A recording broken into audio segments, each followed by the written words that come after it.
আমরা শপথ করছি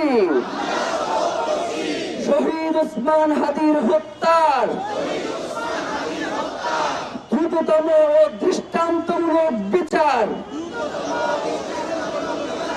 আদায় না হওয়া পর্যন্ত আমরা রাজপথে থাকব,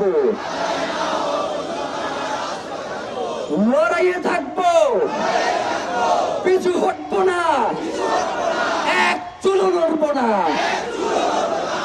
আমরা শপথ করছি শহীদ ওসমান হাদির স্বপ্নের ইনসাফ ভিত্তিক সার্বভৌম ও মর্যাদাশীল একটি নতুন বাংলাদেশ গড়ব, যেখানে শাসক জনগণের কাছে জবাবদিহি করবে,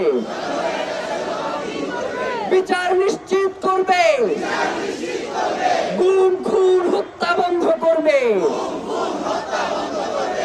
এই শপথের ব্যত্যয় ঘটানোর চেয়ে